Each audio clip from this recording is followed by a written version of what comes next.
it's coming through my car speakers. Okay. Greetings, family. We are back in the house. This is your brother No Covers coming to you out of Gambia, West Africa. I got my man Renegade Cherokee back in the house again tonight. How you doing, brother Renegade? Yes, Lord. And you're back in doing for good, brother Dawood, doing real good. Another Monday night of Men of Fire podcast. We may have another guest coming in. I left him a message, and he may call in. If Brother Glenn comes in, I'll punch him in on the line. But we'll get started with our just our conversation that we have on Monday nights. And what I'm gonna start doing, I meant to do it today, but for you all that's listening, next week we'll put the code on the flyer. And you want to call in or you want to join the conversation, we'll open the door next week and see if you want to come in.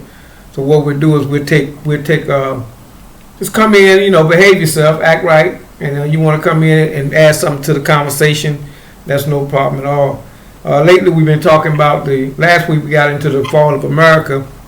I want a continuation of that subject of how we're to respond to America's decline, because we see that it is in a decline, and how we respond to it, and talk about some other news events that happened during the week. I know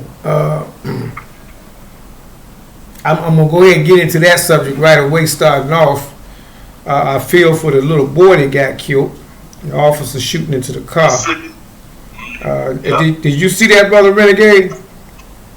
I did, Brother Dawood. It made me very, very disgusted, to be honest with you. Very disgusted. And very angry. Yeah. That a lie could cause a little baby boy to lose his life. Even if they did shoplift, that's not the reason to shoot inside of a car. Yeah. But they do it because they know they'll get away with it. They gonna get away with it. unless some brothers out there got some stones about themselves and find that cop and let's just say handle him in a very efficient way. Now I'll put it like that. We ain't even we don't have them men. We don't even have that caliber in that area. That caliber died a long time ago. Because what happens is it becomes social media news now. The only thing that's going to keep it fanning right now is the fact that Trump took over the case. And I just don't think again, like I said on my take, I don't think we understand where we at as a people. I just don't. I think we assume the law is going to do what the law is supposed to do. Right. And blind faith. No, my take is the law is doing exactly what it's trained to do. Right. The law is acting based on the times. The law is acting based on what it's not a black or white issue. It's not a black or white, it's the law. And when it concerns a certain group of people, black and white, they're going to turn a blind eye. Yeah, it's like a class issue. Because, sometimes you have some white folks out there that get brutalized by the police. Yeah. And nothing ever happens. Well, you don't hear about it. It happens every day. You just don't hear about it. It doesn't make. It's not 6 o'clock. It's not sensational news. It happens if you Google news media outlets enough, or you Google I keep telling everybody, go onto the national website. There's a national website. Every time an officer pulls out his gun and shoots someone, it's recorded. If you go and look at the numbers, it happens across the board. Right. It just doesn't make the news. It makes the news with us because they know that's what's going to stir the pot, and that's what gets the clicks. That's where everybody's in the clickbait. Click, click, click, click. That gets the cameras rolling. That gets the people excited. That's what they do.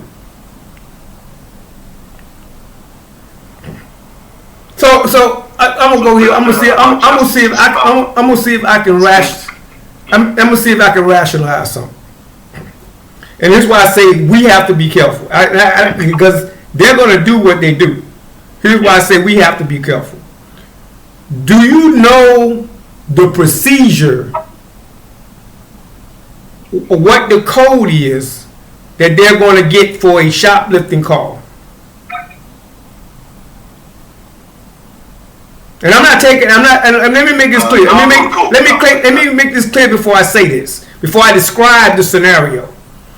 Let me make this clear that I'm not taking up for the cop. Okay? I'm just trying to get us to understand what the scenario is. No. When the right. Because I've been in management before in stores. When the store calls in a shoplifting call, they call in and say shoplifting, or we got some people stealing. We got people stealing from such and such and such and such, right? When that leaves the 911 center, because one of my wives used to work at a 911 center. When it leaves the 911 center and goes to the officer, it's not going in the officer's car saying 2 black females suspected of shoplifting is in the parking lot. That's not what goes into their car. That's not the code they get. They get a code.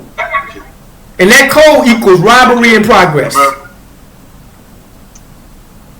doggone.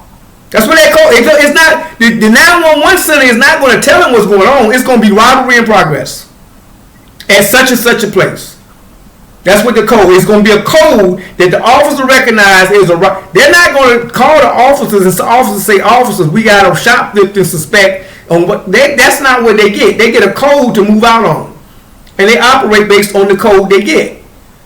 When they get that code, they go in action based on the code. So when they pull it in the parking lot. They brought a communication, 2 black female suspects. That's all they looking for.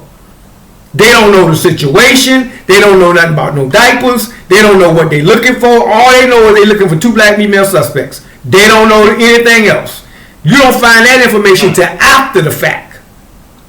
When they go in action, they're going in action based on the limited amount of information that you're getting from a 911 call. It's going to be limited. If the lady on the 911, she's not giving you a play-by-play. Right. They're moving based on what they got. So even if it's shoplifting suspects, 2 black females, when they pull up, that's all they're looking for is 2 black females. When they go woo and the siren goes, hey, we got to comply. Because if we don't comply, when it goes to court, we don't have an alibi. We can say, well, he should have known better. He should. That's playing Monday morning quarterback. Because I don't know what he thinks. I don't know. He could be thinking, I'm gonna shoot the hell out of these these black motherfuckers. That's what he could be thinking. True. Or he could be thinking, I don't know. He could be new to the job. I don't know what I'm dealing with. All I know is, like I said in my report, when I see them red lights, I'm getting my ass on the ground. I'm stop moving. I'm not budging. Mm-hmm. I'm going to have a conversation to try to figure my way out of this so I can get home safe.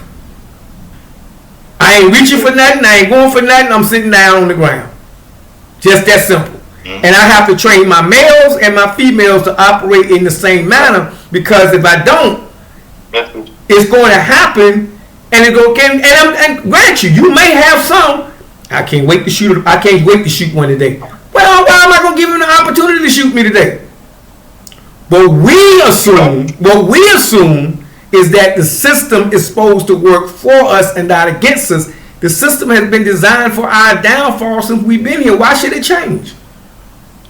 And what kills me is the people that's fighting, thinking it's going. You fighting for change that you're never going to get. That's true. I want to change up all of a sudden. Well, it's not even written. I don't see where it's written for us to get it. I just don't see it. Where it's written for us to get in the change. It's just that's this way the system. It's not fair. It's injustice. It's white supremacy. It's all of that. But I can't know it's all of that and then operate as if it's not that. True. That's the difference. The officer pulls up to my car. He's walking up to the car. I'm in the car. I'm in the passenger seat. As he walking to the window, I'm already pulling out my card and letting him know as soon as we get to the window, sir, I have a weapon on me. Before we ever talk anything else. That's right. How do you want to proceed? That's the only thing I want. Sir, I don't want him to find it later. Sir, I have a weapon on me. How do you want to proceed? I already got my card out in my hand. Reached through the card, got that. Here's my permit in my hand. Sir, I have a firearm on me. How do you want to proceed? That's right. I've done it over and over again. You know it. You know it, unless it's a major violation. You know what happens 9 times out of 10. It goes smoothly. No, it don't go smoothly. 9 times out of 10, he say, Mr. Elamine, have a nice day. He already ran it before he came to my car. He just wanted to see how I was going to respond. Exactly. He already know what I got on me because he ran my tag and he ran my name, and before he got out the car, he know what I got. Right. So he was waiting to see how I responded. Exactly. So he get acting a certain way. If you respond a certain way, he got every reason because he know what I got. He got every reason to make a scene now. Right. 9 times out of 10, I've had it happen to me at least 5 times, and it was either a light violation, maybe speeding ticket or whatever. Mr. Elamine, have a nice day. And the reason why he wants to do that is, number one, which I told him already, he know I got that on cam. He got a cam on. He know I done told him I got a gun. Now, if he tells me to get out the car, I got to unload my gun. He got to do all that paperwork. It ain't worth his time today. He gonna have to spend doing paperwork for a tail light. Have a nice day, sir. Right. Just keep it moving. Keep it moving. On to the next one.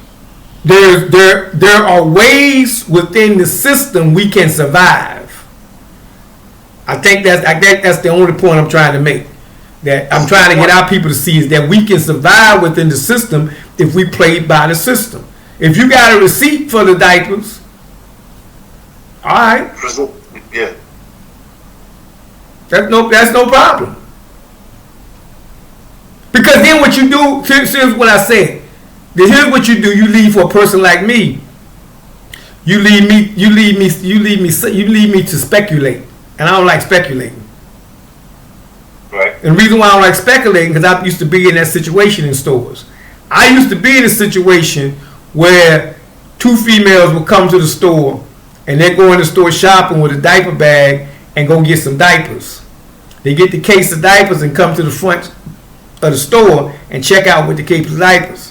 They got the diaper bag too, and they leave out the store. We go back in the back room and roll the camera after they leave and realize that they went into the meat section and put all the meats in the diaper bag and paid up $15 for a box of diapers and check out what to do. And it was about $150 worth of meat. So now you leave me to speculate. When I hear the conversation, I wasn't with her, but you got the baby, but she buying the diapers. So you see how you leave me to speculate? Because I used to work in retail. Yeah, true. I used to work retail. First thing my mind says, she buying the diapers, but you got the baby, but you not with her. I'm doggone. Okay, I see your point.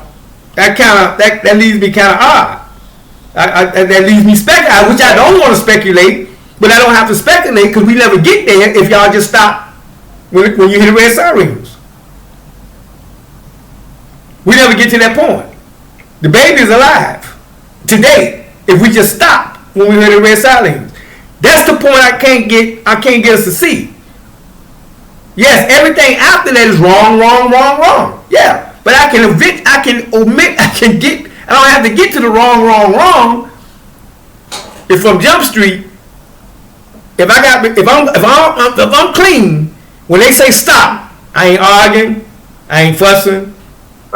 You might have called the wrong person. All right, okay, I did what you have to. Yeah, play it cool. Yeah, right. Let's fight another day. Man, I remember I went somewhere. Me and my wife at the time, we went to the zoo. We went out to the zoo, and we stayed at a hotel. I had a bad experience with the lady. With something wrong. Something was wrong with the air conditioning. I think something was wrong with the air, and we was having a bad experience. They was gonna move us to another room, and they moved us to another room, and we still had another bad experience. And so when they got up there, my wife, she was about livid by then, so she wants to go off the handle. I mean, like, oh, yo, chill. And you act like you ain't. I said, the way you handle a situation and the way I handle a situation is two different ways. And she just going blah, blah, blah, blah, blah, blah. I'm like, okay.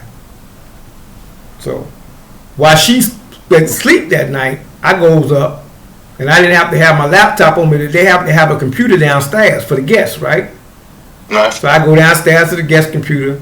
I write a long letter explaining my situation, and then I happen to look up into my research. I like to research stuff, and I sent that fax out. I sent a fax email out to the owner of the manager of the hotel. I had put her name, the owner of the hotel, and the company that owned the hotel. So by 8 o'clock that morning, all three of those emails were on their desks. First emails they got that morning, right? The checkout is at 12 o'clock, right? By the time we got down, my wife still, she's still lit. By the time we got downstairs to check out at 12 o'clock, the manager was there to tell me and apologize for the situation of the room. Man. Not only that, they were giving me the 2 nights we stayed. They took that off my credit card, and then gave the other company sent also in a package. Whenever we left again, we had 2 nights at any of their resorts. Oh man, that's all right. And she looked at me. She looked at me like, "You did all this last night?" I said, "Yeah, well, I was telling you to shut the fuck up." I said, because the way you was handling it wasn't the way to handle it. Everybody got a boss. Who got a boss? Who got a boss? That's right. That bottom line is that dollar. So they ain't. And that's what I'm going to affect your dollar. Mm-hmm. In my letter, I addressed who I was, what kind of audience I relate to, how big my audience was, and what I would do if I didn't get things settled in the morning. I had to say nothing else. I went to sleep because I knew the next morning I got downstairs somebody was going to be waiting.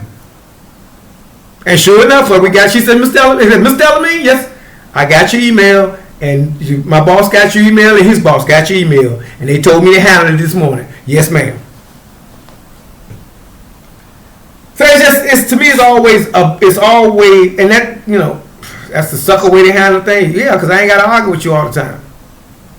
Sure. No. If I know I'm in the right, I'm in the right. That's right. Still be peaceful about it, and still get your point across without getting all off the water about it, because they want to accuse us of being animals and savages anyway. Exactly. They're quick to do that. So they not quick to do it. Here's what I'm trying to read. They train to do it. Mm-hmm. When we say quick to do it, we got to understand they train to do that. Black and white. And the blacks might go through a little training where they might reject some of that. Mm. But they can't say nothing. They got to keep a job. Yeah, true. When they go into when the black cop and the white cop is in the staff meeting, right? Mm. And the officer comes in and he put the pictures up of these 3 hoodlums, and he called them, these are 3. We looking for these 3 hoodlums right here. That bunch of degenerate da. He just talking about it. You think them brothers wake up and say, "Hey man, I don't like you talking to my brothers like that"? They ain't gonna do that. They can't. They got a job. You want to keep that job. They want to keep that job. They can't say nothing. They see it. They see when he put the picture of the white boys up, it's gonna be totally different than the black boys. They see it. Right. But when you in the system, certain rules you gotta play by. You can't play by your rules. I remember I was in the military. I tell you a story. I changed my name when I was in the military. I don't think you did, bro. So I'm in the military, right? And this is how I got the name Nasir. So and my middle name is Nasir to this day.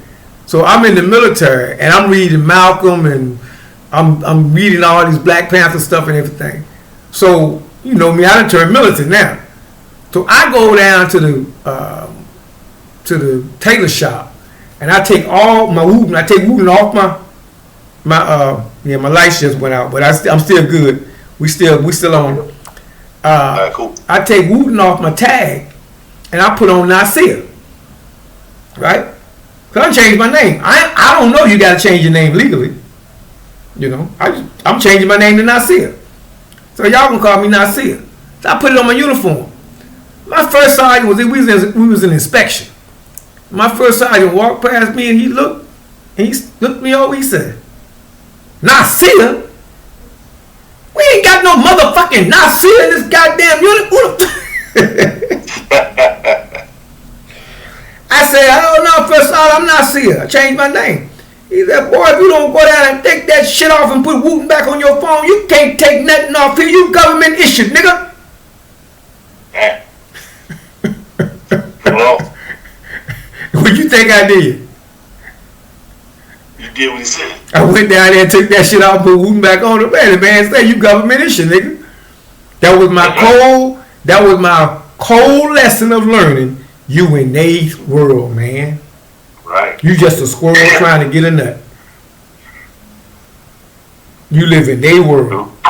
America is they. Once you put that, I put that uniform on. I said, I pledge allegiance to the United States of America. I'm in their world. That was the cold reality. That was the day I said, I'm getting the fuck out of here. I don't know how, but I'm getting out of here. As long as I can, I'm done. Because it was the cold reality that I hadn't faced. Damn. I'm in this man's army. I'm thinking I'm just on a job. He said, "No, you GI, government issue. You can't change nothing on your body unless I give you permission to." That's a cold world, bro. Sure is. So that's what I guess I'm just trying to get our people to see, man. That's the America we live in. That's a good point because I give you an example of being stopped by the police, and it could have ended deadly. I was up at Target Shopping Center. I forgot it was a different store there back in the day. I had a 38 on me. I had a concealed carry permit. And somehow, somebody seen my shirt up and the weapon was exposed, and they called the cops. And the cops came looking for me. Had a K9 unit at that. So the cop came, and he had his pistol pointed dead in my chest piece. Mm. And then he said, "Where are the keys? Keys in ignition. Take the keys out, drop them on the ground." I said, "You got it. Drop the keys on the ground." I said, "Where's the weapon?" He said, "The weapon is under my seat, the driver's seat." Okay. Get out the car. He was cool about it. He wasn't screaming and carrying on. Yeah. Thank you. He said, "Because you got off." Got out and said, "Somebody reported you having a concealed weapon." I said, "I have a concealed carry permit, and it's right here in my wallet." Showed him concealed carry permit, and all was good. He let me go. So thankfully, that's not the first time I had cops pull a piece on me, you know. Yeah. Each time, thankfully, I was real cool about it. I ain't giving no lip, you know what I'm saying? So I understand your point. That we gotta dial it down some and use our heads and think before we speak. Cause all that nigga talking loud and all that kind of crap, that stuff is played out, man. That don't cut it. He gonna win. He gonna win every time because the law is gonna find a way to be in his favor, and even if okay, hold on. Even if he shoots us, right, and even if he shoots us, or even if he kills us, and he goes free, we still the loser. Yeah. Even if he shoots us and he go to jail, we still got the short end. We dead. Yeah. He doing 50. He doing 15 maybe and come out. Exactly. And when he go in there, they gonna protect him the whole while. Got to protect the custody. Yep. They don't put him in jail. Probably. No. So he gonna do if he gonna lose, but we caught the biggest loss because we dead. True. I remember in training when I first started doing because when I first came out of the military I didn't carry a weapon. I remember the first time I got trained again, my man told me, he said, "Look here, don't pull it unless you plan to use it." Right. Absolutely positive. He said, "When you pull it, make sure you plan to use it. Don't pull it playing, because you pulling it, you don't know what the other person got. So when you pull it, be fine at the same time." Cause that's how serious he said, that's how serious what you got on you. You ain't pulling freeze. You ain't the cop. I'm gonna put it on somebody freeze. Nah. Nah. You in the I see guys in the club. You in the club somewhere. I'm gonna pull a gun on somebody. You in the club. Man, he got 3 guns pointing at you. Cause he got 3 of his homies right there looking at. Look, you don't know what he got. So yeah. I just, man, the operation got to be different. Like I said, I feel for the case.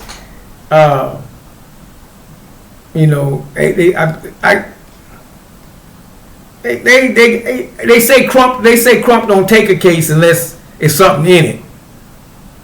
I say otherwise. I like Crump, but I say otherwise. Yeah, because I think he goes for some people I've heard.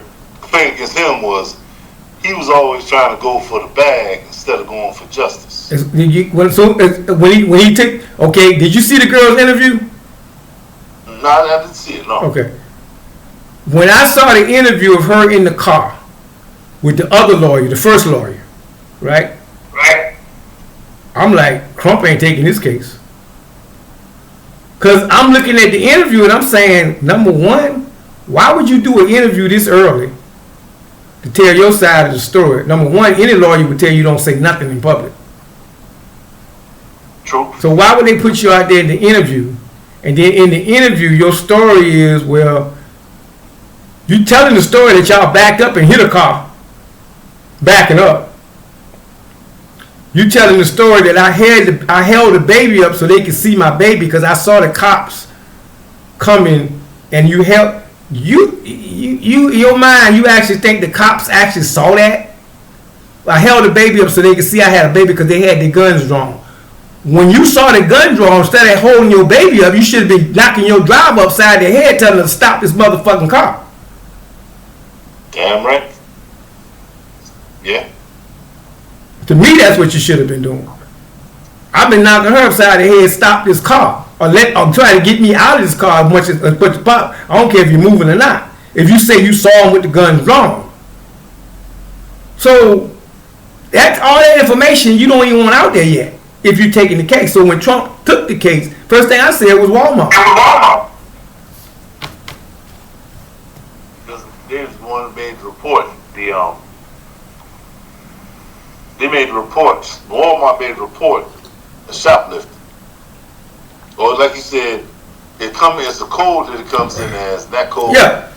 They might have called in shoplifting, but I doubt they may have called in shoplifting, but I doubt if that's what went across the network. They got robbery in place.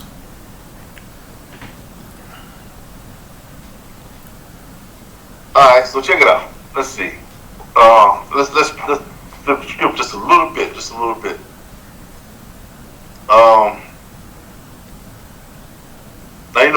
cases, we know the cops are a lot more trigger happy with their own people than with we already know. We know this dude already racist cop. He had a report on him already. I know what I'm dealing with.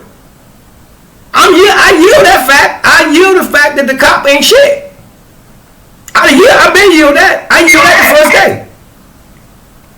I got a trigger happy cop that got a report of 2 black women shoplifting. I already know what I got. That's what I'm trying to tell my people. If he got that information, I'm dealing with a trigger happy cop. I'm telling you, our people, you got to treat every one of them like that. I got to know every one of them is a trigger happy cop, and when I hear that siren, get my ass down because he's trigger happy, and I ain't got enough weapons to fight him. That's my point. I'm suspecting all of them are trigger happy cops. Does that make it right? No. Does that make it America? Yeah. That's my point. That's one thing everybody missing. That's my point. I'm yielding the fact that 90% of them are trigger happy cops. I can't change that, huh? I can't. That's a fact I can't change. I have no control over who they hire. I know 90% of them that go in the police station. Okay, I did a report one time. You know who the average white boy cop is? Well, white supremacists. The average white boy cop is the boy that got cut from the football team and you took your spot. Right. Yep. Sure, you're right.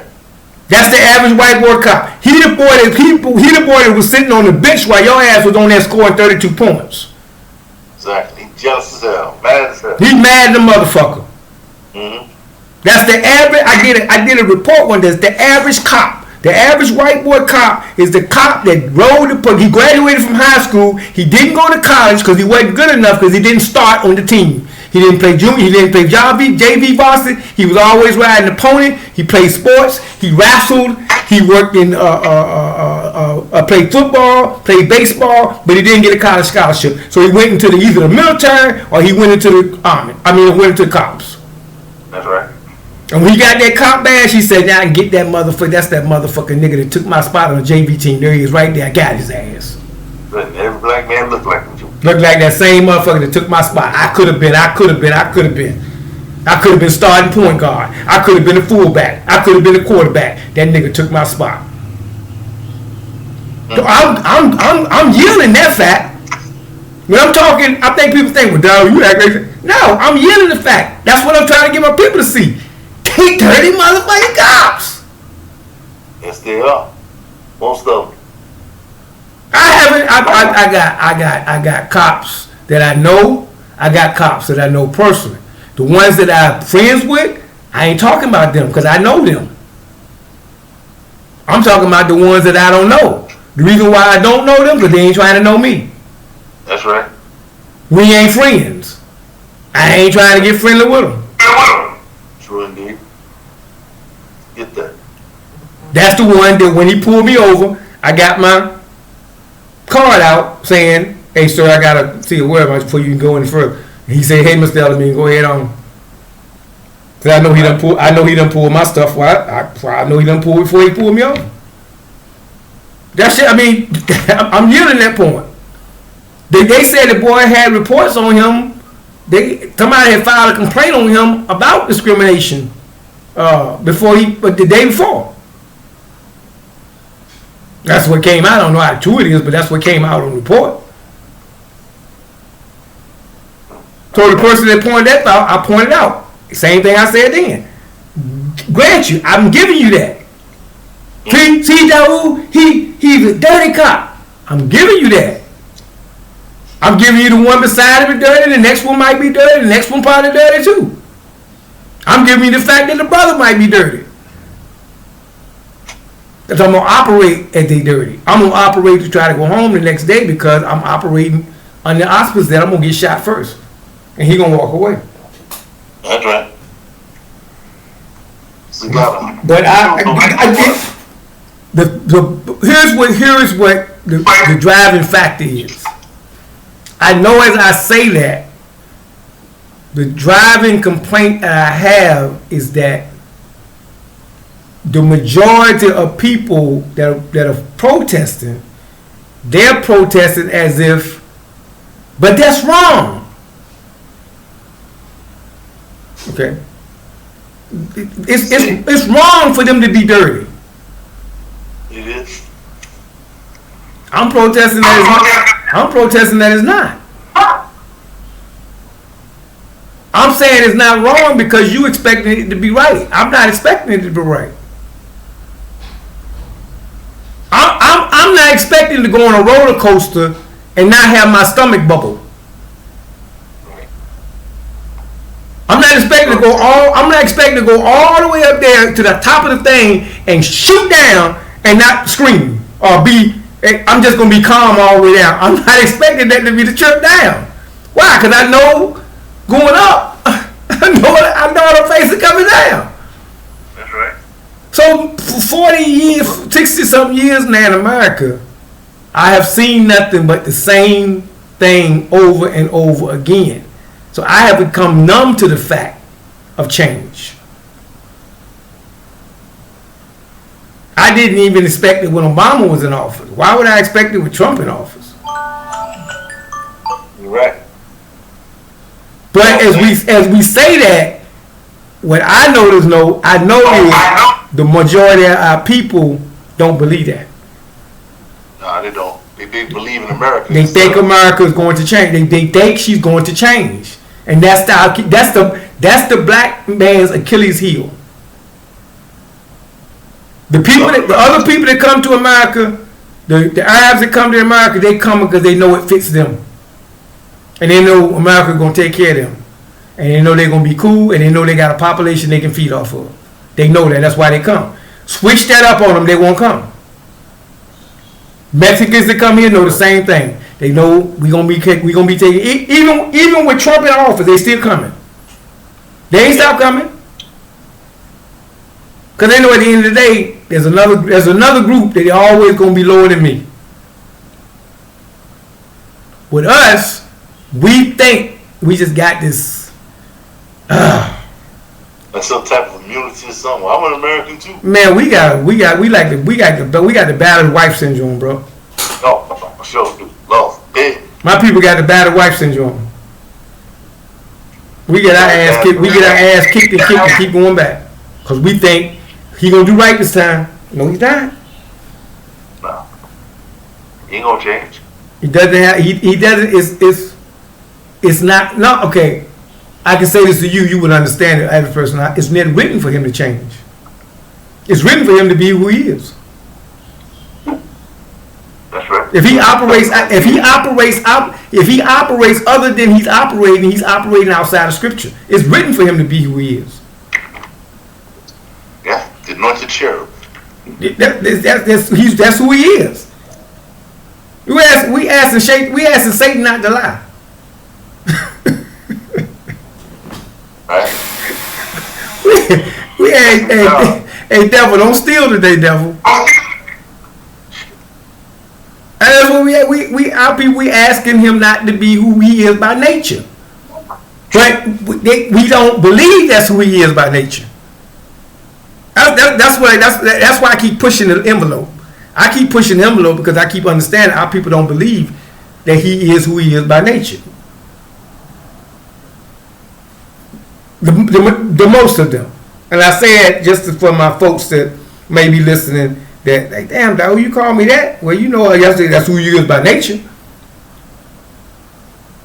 You know, we all got it in us.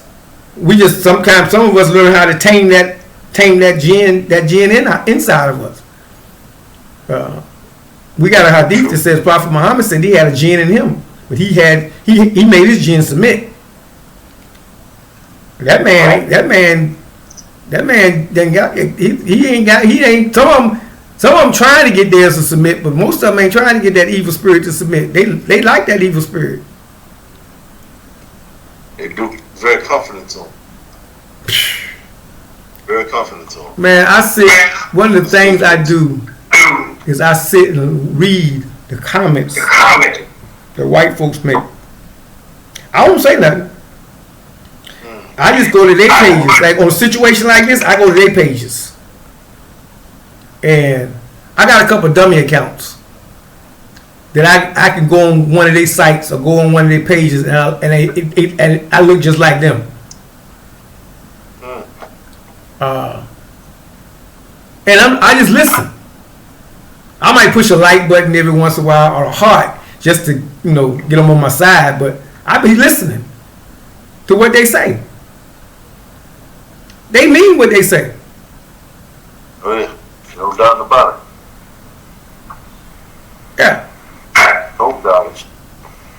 I mean, they could. I mean, they have a ritual. I think they have a ritual tonight, a prayer service at night for the little boy. And the white folks could care less, man.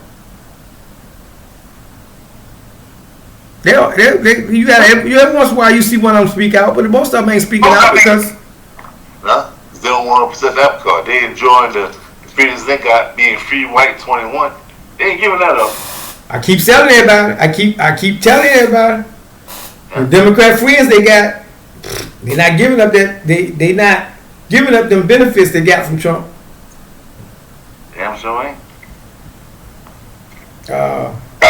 You think gay folks gonna get back same-sex marriage they got from Obama? Nah, they holding on to that. I ain't getting that up. Which in my opinion, I'm like, I wrote a paper on polygamy and same-sex marriage. I never published it. I still got it in my archive. I got it sitting there. I was gonna put it out. I think I might put it in my next book. But the hypocrisy of same-sex marriage and the denial of polygamy. Because polygamy is scriptural and same-sex marriage is not. That's the number one. Number two, if you allow it, if you say by a couple, male and a male can be married and a female can be married, well, but a man can't have multiple mates if the women are willing. Then you do that for they're able to get insurance benefits, death rights, death benefits, Social Security be passed on each other, no problem. Whereas a person in a polygamous situation, they have the husband, he goes, but the two wives can't split the Social Security, or the two wives can't split. He has to have a very well drawn out will to make sure the money goes right. Right. In the meantime, when they're living, they can't feed off his insurance. So if you got one set of children in one place, another set of children, they can't feed off insurance. But it's biblical. Right. But that's not biblical. But America is one nation under God. We're living in justice law. That don't make sense. Hypocritical across the board. It's hypocritical.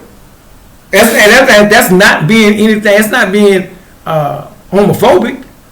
That's just being justice. That's being what's justice. If Obama, and the paper I wrote the letter, I wrote it to Obama. I wrote it to the president, and I was asking those questions. How can you go for that, but you can't go for that? Because I think at the same time there was a case out of because it's been, people don't know the case has been to court several times. Yes. What, polygamy? Polygamy goes to the Supreme Court every year. You just don't hear about it. Oh. There are cases that people have been pushed. It's been pushed. The Mormons been pushing it for years. Right. One thing I agree with them all. The Mormons been pushing it for years in Salt Lake City. You just don't hear about the case. There's a lot of cases that go to the Supreme Court because they're not news buzz. You don't hear about them. Right. But they was pushing that way before same-sex marriage. That whole stand, what was that standoff when the man got shot? Ruby Ridge? Yeah. Randy Weaver. Yeah, that whole situation. Mm-hmm. That was pushed when he was pushing it then. Yeah.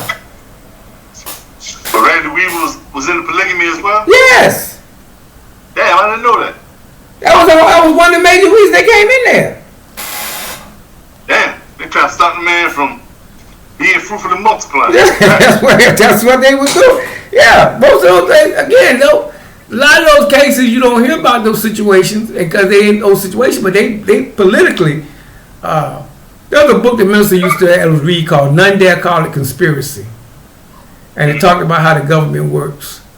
And I started reading that, and you started reading how you don't get the information. They media lets you know what they want you to know. True. North, south, east, west news.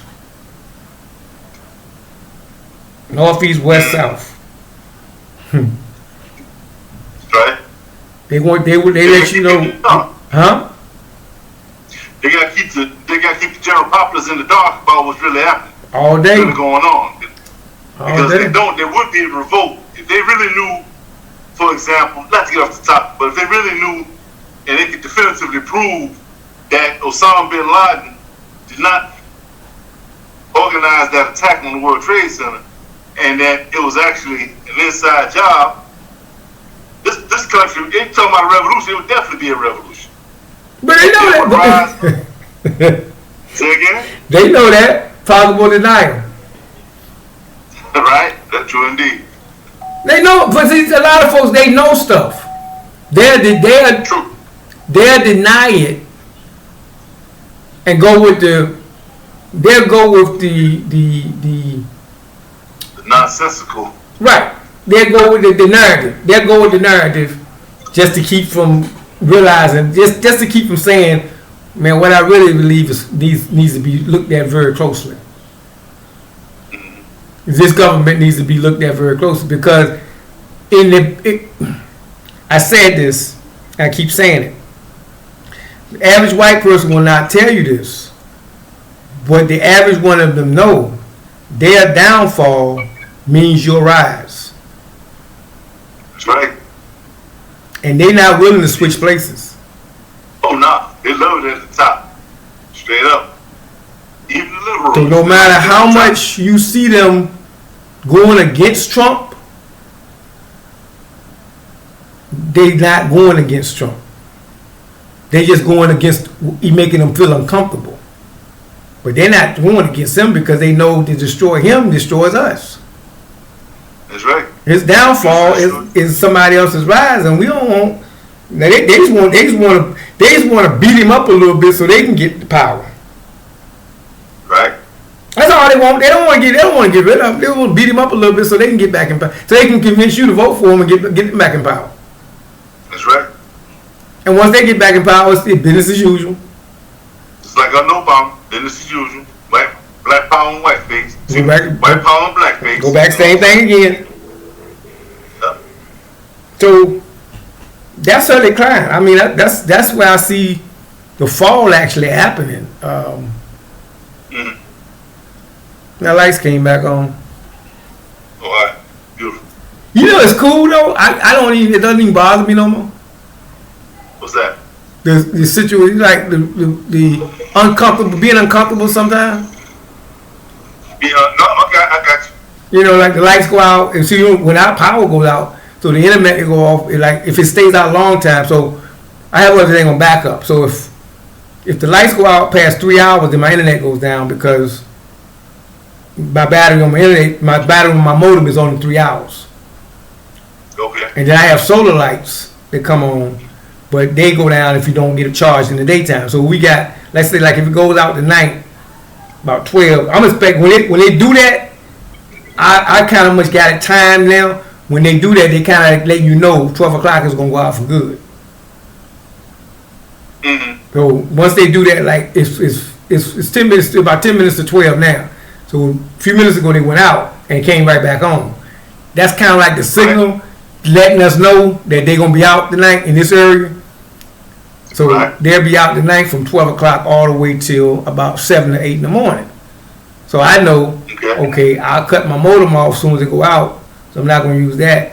I go down to one light, and I'm going to go ahead and go to sleep. And then I usually get up early in the morning about 3 or 4, but I know the water's going to be off. So what you got to do is make sure you got buckets. We keep buckets of waters already for showers in the morning. So you just take a bucket shower, a bucket shower. Now, I got you. When I first got over here, it was like, the fuck? kind of hard to deal with it first.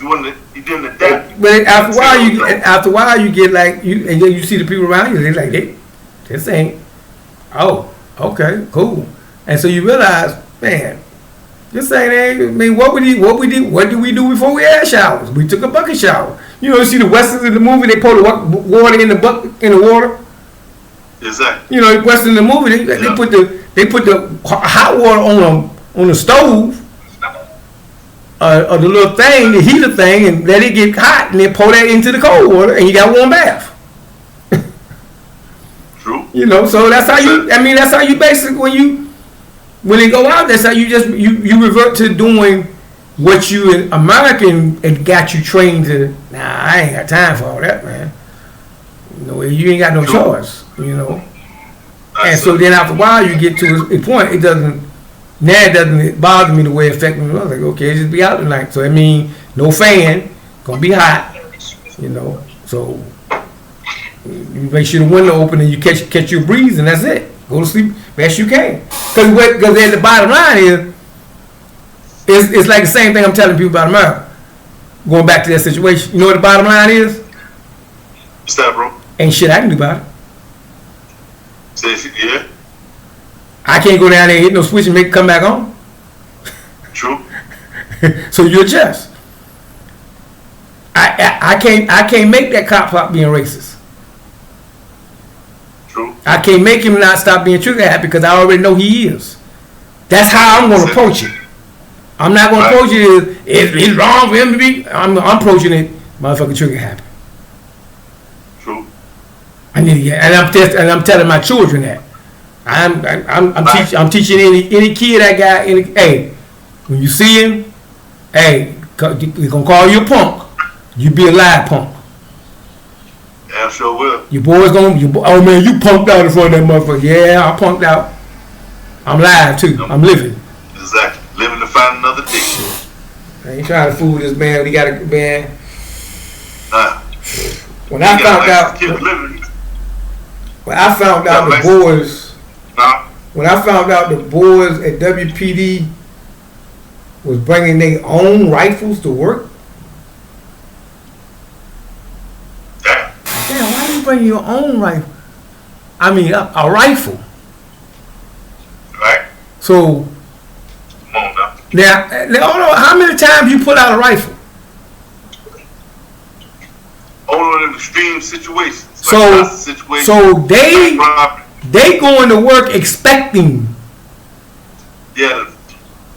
Expecting anytime we can be in an extreme situation because you bring in your own rifle because you don't trust the rifle that the company is issuing you. Right. So they bring in their own rifles to work and allow them to bring their own rifles to work because they feel comfortable with that rifle. How many times in your career have you had to pull out your rifle? I mean, not many. Very seldom. It's got to be, but they going to work expecting to pull that motherfucker out. Sure, you're right. They going to work saying, I wish a nigga would. Yup. When I saw that, I said, ain't nobody, I said, the average person ain't seeing what I'm seeing. And like what? I'm reading the report that the New Hanover County Police, because they disliked the rifles that they issued, reason why we got to get them new rifles, that was the bill they put in. Because they put a bill into the government for that, they declined. They said they tabled it because it was a hot topic because somebody had just got shot. Right, the Mexican kid. Yeah. Yep. So they tabled it because they didn't want to deal with it right now. They'll bring it back up in a minute. When they bring it back up, it's gonna be the same thing. Why do they want new rifles? Because the officers don't like the ones they got, and we had the issue of a waiver for them to bring their own rifle to work. You want to be that comfortable to shoot a motherfucker? Yeah, use your own piece. That's pretty. They want to make sure they want to make sure their bullseye is set. Right. If they bring up, I'm bringing my own piece because I don't want to miss your ass. But think about this though. Think about all the. And more like it's gonna be an AR platform instead of an of an AK platform. It's going to be an AR-15 platform. You got several different companies that make AR-15, top quality AR-15s. You know, you got, like, for example, going to go the carbine route. Yeah. They use a Colt Commando. They use a Bushmaster M4.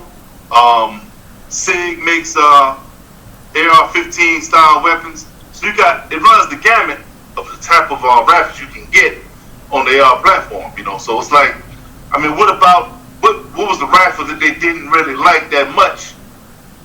I'm kind of curious about that myself. So I didn't go that far. That's why I said I didn't go that far. I leave that up to you. But yeah, I didn't go that far.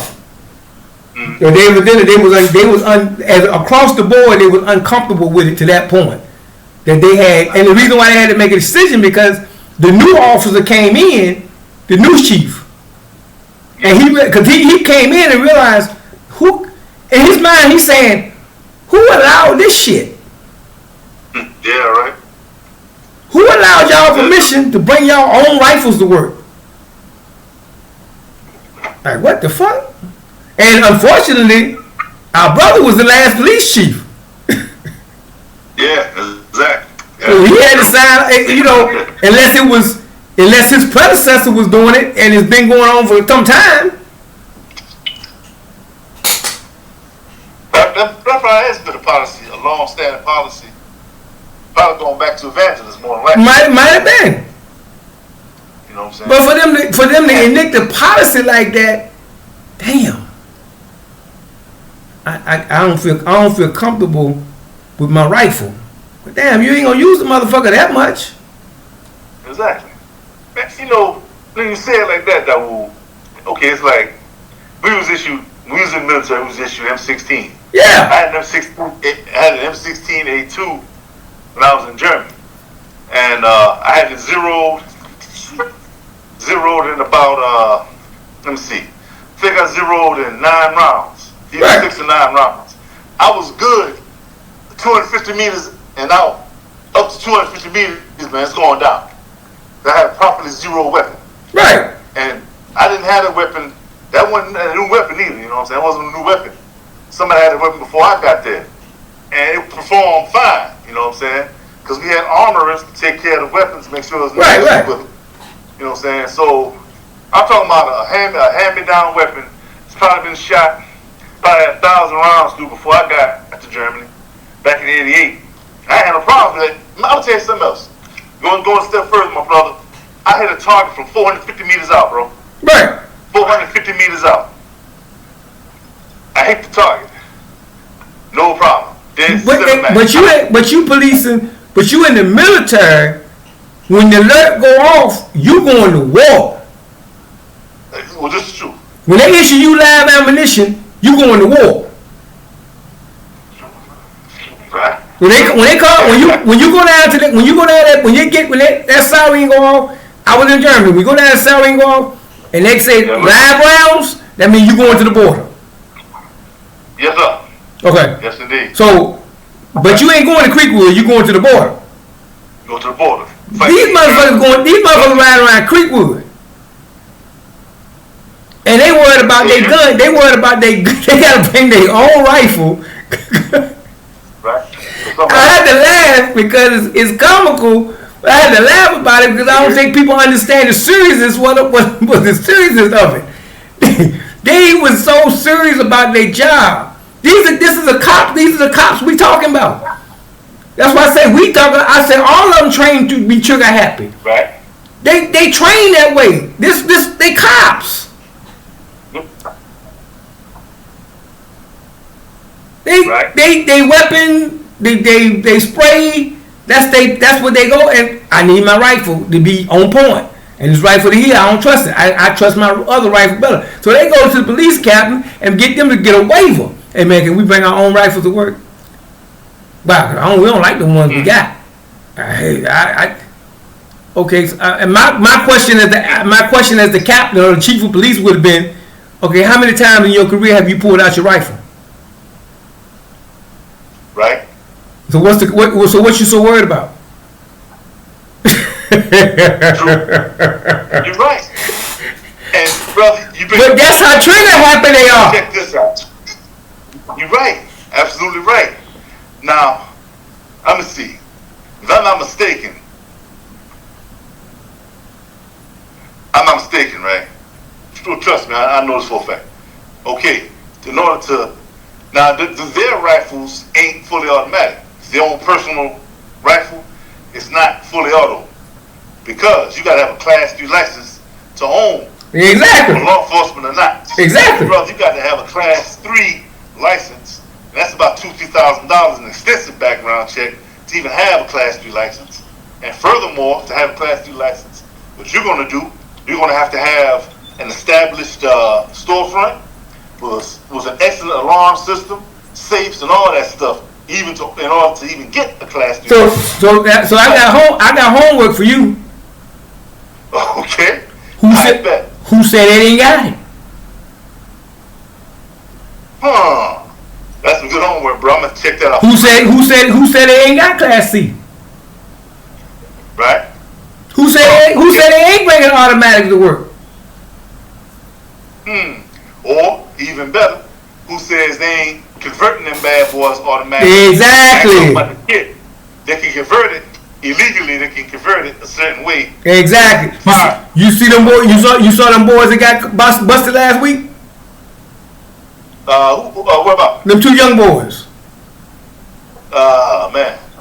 I sent while we talking, I sit there, I pull it up because I sent it to Reg. 2 young boys, they got busted. They was converting them guns over to automatics.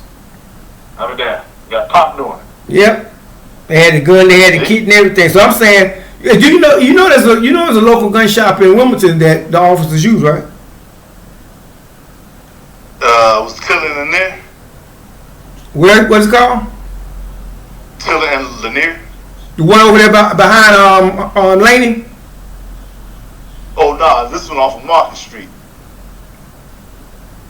Off of Market. Let me see. Off of Market. Where the old KSC used to be at?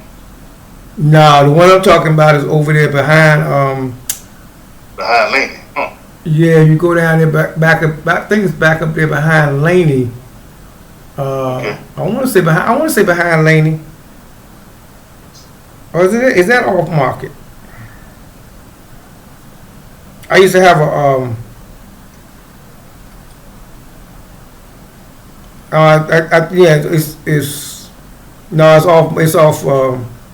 it's off there. It's up there behind Laney.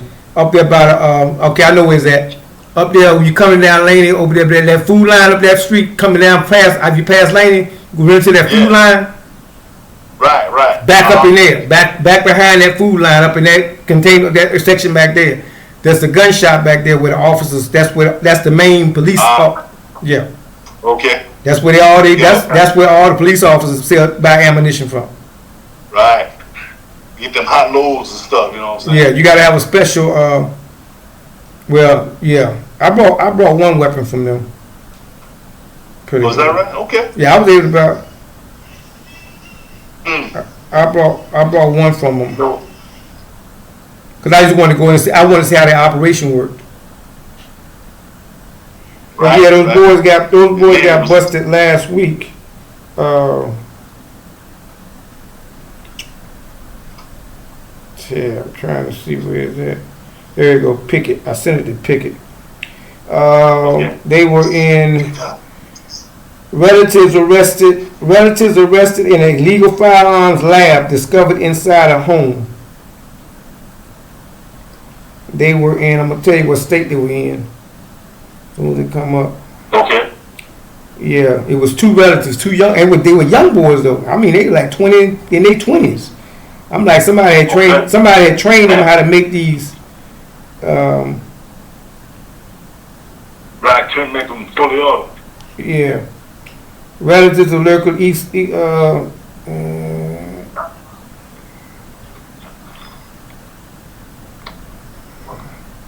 Warren, North Carolina.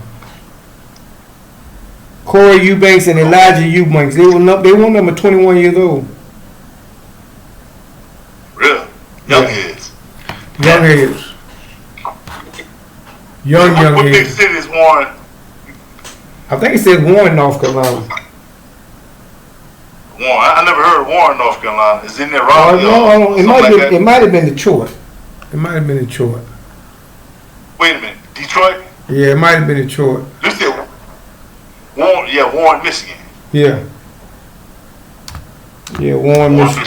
Yeah. So I seen something about Warren, Michigan. Mm-hmm. That was the case. Like Yeah, look, they had the gun, the kit, and everything. They was on point. They just don't play around. Well, I mean, somebody what that told me was the same thing I've been asking. Anything? Where's these weapons coming in? Somebody train them. One of them police, somebody train them and make them guns. They make, man. Them young boys ain't getting no guns anywhere. Nah, they got somebody a lot older, military, Yeah. police, you know. Maybe a retired Fed, you know what I'm saying? This, you know, because, God dog, I saw an article somewhere about, oh man, I'm drawing a blank. Let's see, it'll come back to me, but, like the police force, okay, going back some years back, Chief Parker and the LAPD, he's like a long-serving chief back in like I'm guessing the 40s maybe, up until like 60s or better. He recruited his officers from the South. He came from the deep South to be cops in Los Angeles. Mm-hmm. Because he figured that them rednecks from Mississippi, they know how to knock a nigga head, and they can do it pretty good. Because they, you know, Southern boys, Southern racists. So he recruited from the South. Matter of fact, I think that's still the case. And in several police departments, they hire recruits from the deep South. That's the type of men that they want police in these big cities. But they can only go so far because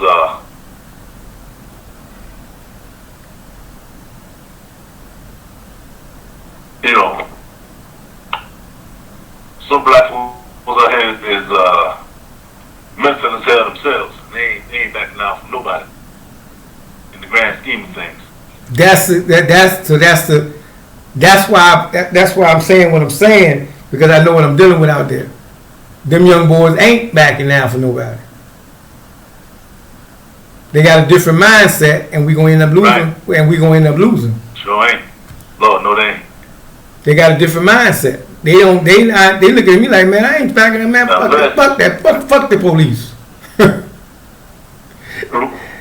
Hey, Ice Cube and them was just talking, man. They didn't mean that shit. Right. Yeah. And once upon a time, I said the same thing. Yeah, Ice Cube and them was just making records, I man. ain't need that. Hell no. Nah, them these young niggas. Yeah. They living it. Studio gangsters, you know. You know what I'm saying?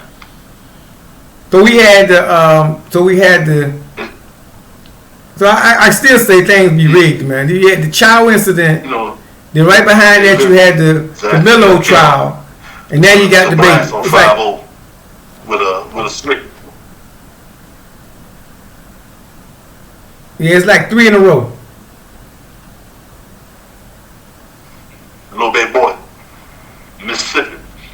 They trying to, like, 3 in a row. They're trying to get black folks to start a rebellion, which would be foolish. I'm gonna say it's foolish because I feel sorry for that family and that little baby boy. Definitely. I feel sorry for Carmelo Anthony, but New it would be foolish for black folks to start rioting. New at 5:30, 2 men. That's the foolish thing to do. 5:30. You see, the best thing to do is, you know, you can't be a sledgehammer. You got to be a scalpel. Like, I'll give you an example. I read a book about the Feathermen that was in England, and they said that their touch is light. And these guys was former SAS and para and so forth in British military. And if a problem came up in the community, they would handle the problem. And they handled it in such a way that only the person they dealt with and them would know about what happened. So they got got rid of undesirables that were selling drugs, for example. They found a way to get rid of them, and did it in such a way that they terrified the drug dealer so bad that he had to leave the city, if not the country, and never come back. It was a situation like that. They had the man so scared that he ever came back, he'd be taking a long dirt nap or taking a drink in the River Thames. So, in order for this stuff to end, it's going to have to take the touch of a feather instead of a sledgehammer. See, remember, Karras once said it best. Karras once said this. He said, "Real bad boys move in silence." The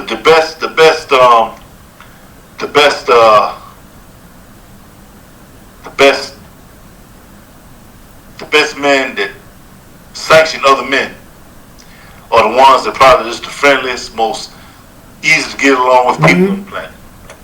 Those are the ones that you gotta worry about. The ones that keep their mouth shut. Yeah. When it comes to having a code of silence, their code of silence is even better than the mafia code of silence during the time of Lucky Luciano. Those mobsters back then kept their mouth shut. And You find a few groups like a few out there like that. Yeah, exactly. Yeah, it's a few. It's a few. You right. I guess We probably would never know them. I think I pulled it up. New at 5:30, two men behind bars after investigators busted an illegal weapons operation in Warren. We're talking about Corey Eubanks and Elijah Eubanks. They were arrested and charged with 9 counts each of converting semi-automatic weapons to fully automatic, plus a felony firearm charge. Now, take a look over here. It's another factor in our lives. And served search warrants Tuesday at a home on Maxwell Avenue and found all of this. They seized a Draco. Than they really are. Yeah. And like the old saying goes, loose lips sink ships. There's a lot of loose lips out there on Facebook. People don't know how to shut their mouth. And they say things they shouldn't be saying on Facebook. They tell everything on Facebook, bro. They tell everything, exactly. Man, that was the best thing that happened to the police department and the feds. Oh, yeah, social media, yes, Lord. Golly. Yeah, that's the best thing. We tell it all. They get all the information first thing. Do you know that's what Do you know that was the whole plan behind the you remember the program they had downtown that I was pissed off about with the young boys for ex-gang members? Yeah, True Colors. Okay, so you remember when the county brought them into the county, right? I remember. Yep. So you know that building right down the street, across the street, they set them up down there. You know what their job was? For what I understand, it was like gang intervention. You know where they found most of their intervention at? What? They paid them to watch social media all day long.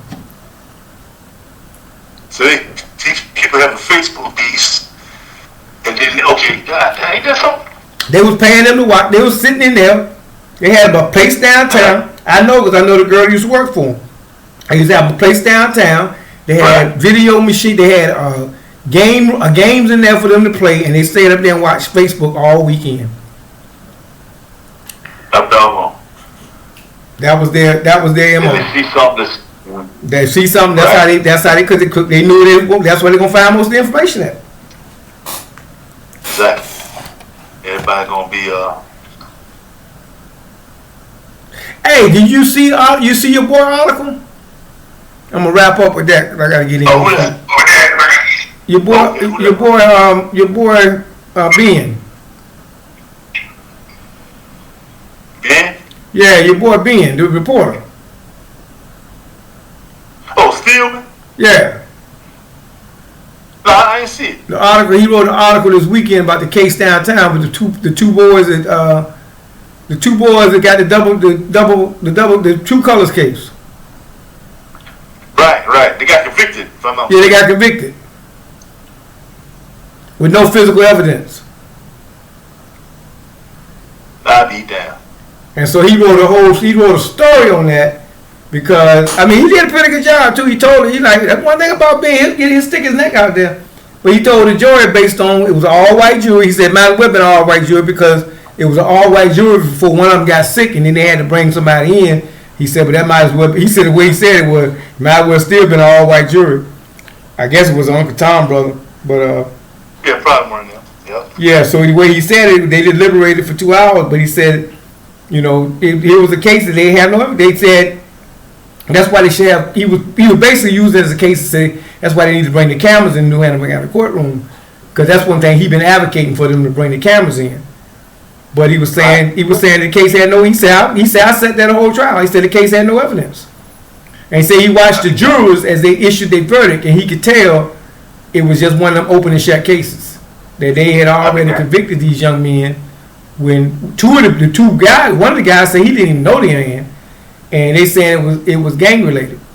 But see, it's all kind of rumors about that case, which really means how would you? They said it's going to be appealed, and they probably going to appeal because they probably had court appointed lawyers that didn't know how to get them off. Right. Yeah, they probably couldn't afford proper representation because that whole case I heard so many different stories. I've heard the case that even his own people may have been done the one did it. Yeah, he was damn. I heard that. I also heard maybe the son of the owner.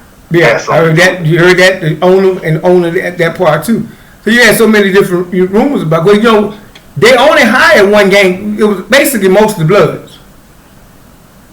Okay. He wasn't Blood. He was a GD. Right. But GDs that was against the code of ethics. It was against the code of ethics that he was. To participate in a program like that is against their code of ethics. They got a different code of ethics. Okay, I got you. He was participating in a program that was against their code of ethics. We don't get down like that. Right. We don't. And then when they did the Good Morning America piece, that definitely ain't their code of ethics. We ain't sitting in the room with no other. We ain't sitting in no room with no Bloods doing business together. Right. They don't. That's against their code of ethics. So, in other words, the GD member, he was out of pocket going against the folks from one of the rumors is the folks up top felt he was out of pocket. Once you made that Good Morning America piece, you on national news now. Right. So y'all out there saying this. Y'all ain't to once George. That's one thing I had a problem with George. But I said, George, you using them. It's like, why? I said, because you don't understand the culture. You putting these boys in harm's way by putting them on Good Morning America. They from North Carolina. We talking about California Bloods looking, California GDs looking. We talking about New York. We talking about Philly. We talking about Florida. You putting them on Good Morning America, man. Who sanctioned this shit? I'll be damned. So the Rickles, we know them ain't real gangs here. Well, they affiliated, but they ain't got no rank and file like the big boys.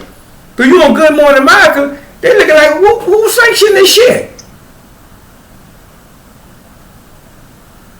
Right. You putting them in the wrong way when you did that. That was my problem with George. I said, you don't care about him. Like, well, I said, you wouldn't have did a move like that if you cared about him. You putting them on harm, you got them out there selling your beer and got the big boys around the nation acting like, who told them they could do the shit? Who gave them permission to say they're a gang and they out here selling beer with these other gang members? And it's gonna be a new. Did you get enough jobs for all of us? Nah, it's only a handful of them cats. Literally. That's a handful, maybe. Handful. You know what I'm saying? You got jobs for 14 niggas. If that. And it's. You giving them positions and title in the company. You giving them stock in the company. Rest of the boys, whoa, who sanctioned this shit? What you going? You got 15 more of these companies popping up somewhere? No, this the model. Man, them niggas ain't trying to hear that shit. So you send waves all over. Lex, you come on, blast it. It don't. Yeah, they sent waves all over the nation with that shit. Hey man, it's 12:20. Let me wrap it on up, people. Hey, I'm gonna put this code out here I'm gonna put this on the line, and then like I said, I'm gonna put a code on it for next week. People can come in and talk to us if you want to. Okay, that'd be good. As a matter of fact, I give it to you early. If you know some people, you can send it to them. I sure will. As a matter of fact, I know some people definitely be interested. All right, cool. We'll get back. I'll see you next Monday. See you next Monday, bro. All right, peace and blessings. Peace. Yes.